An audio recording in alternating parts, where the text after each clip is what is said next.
Salam sejahtera semua, nama saya Steven Joseph. Kami dari kumpulan 4 akan membentang data privasi dan keselamatan. Isi kandungan untuk pembentangan kami adalah kebaikan dan keburukan data privasi dan keselamatan, hubungan dengan manusia dan hubungan dengan agama. Untuk pengenalan, dalam era digital ini, data privasi amat penting sebab setiap data kami adalah berharga. Privasi data memberi kuasa kepada individu untuk mengekalkan kawalan ke atas maklumat peribadi mereka.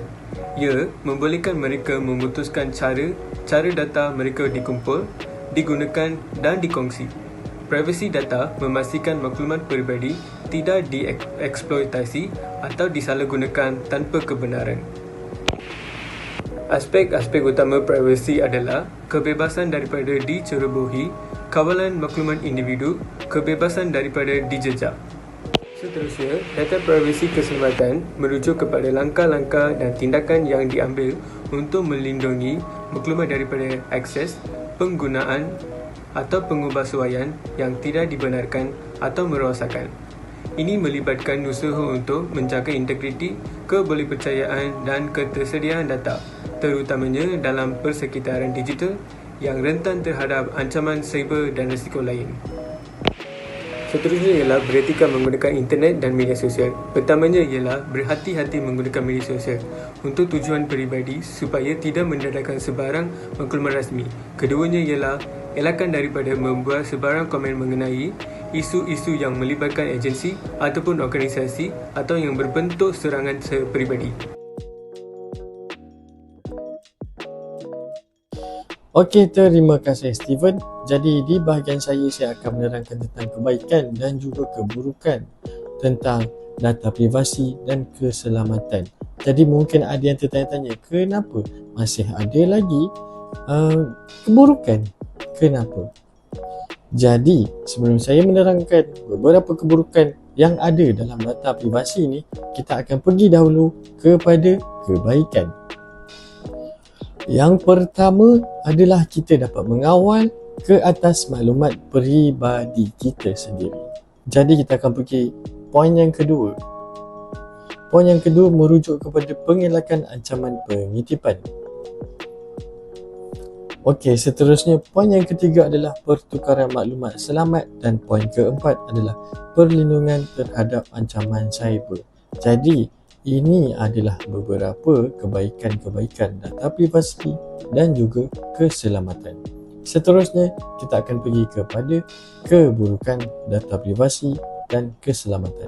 Jadi, poin yang pertama tentang keburukan dalam data privasi dan keselamatan adalah kesalahan dalam mengisi maklumat peribadi. Dan seterusnya adalah ketidaksempurnaan sistem keamanan, ketergantungan pada teknologi, kesukaran pemulihan selepas serangan, hilang kebebasan dan terjejas kerahsiaan, dan terakhir sekali adalah tercabul privasi dan tercemar maruah. Seterusnya, saya akan membentangkan hubungan dengan manusia. Kita haruslah bertanggungjawab apabila berkongsi maklumat dan data.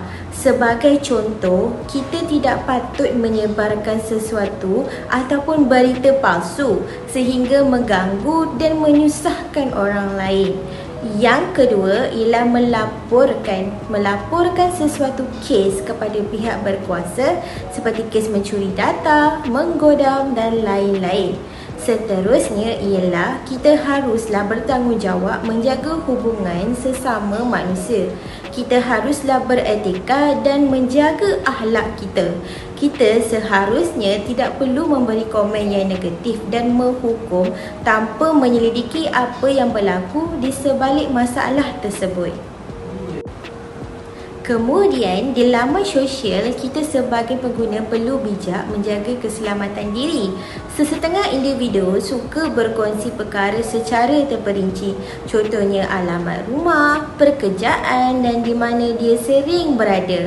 Sebenarnya, berkongsi maklumat diri ini bukanlah sesuatu yang bijak. Terutama, kita haruslah menjaga hak privasi sesama sendiri. Seperti hak privasi seperti ini tidak mendedahkan identiti orang lain dengan sengaja dan menghormati privasi dan mendapat yang dikemukakan oleh mereka dan sentiasa menjaga adab percakapan dan penulisan. Okey, seterusnya saya ingin menerangkan tentang hubungan data privasi dan keselamatan dengan agama. Yang pertama, media sosial dapat memberi kebaikan kepada masyarakat Islam, terutamanya memberi kefahaman Islam kepada umum berlandaskan Al-Quran dan Sunnah Nabi. Media sosial berperanan sebagai medium yang efektif untuk menyampaikan dakwah Islam di dunia ini.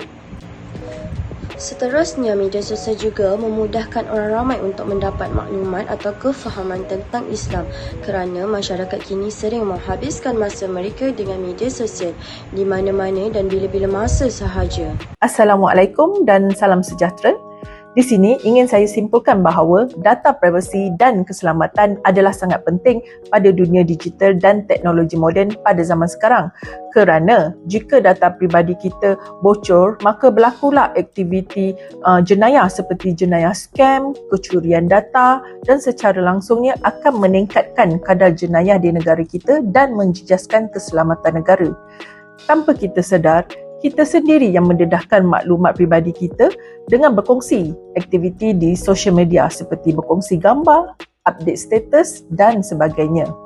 Jadi, menjadi tanggungjawab setiap individu untuk memahami dan melaksanakan perlindungan data privasi daripada risiko yang berkaitan dengan penyalahgunaan data. Terima kasih.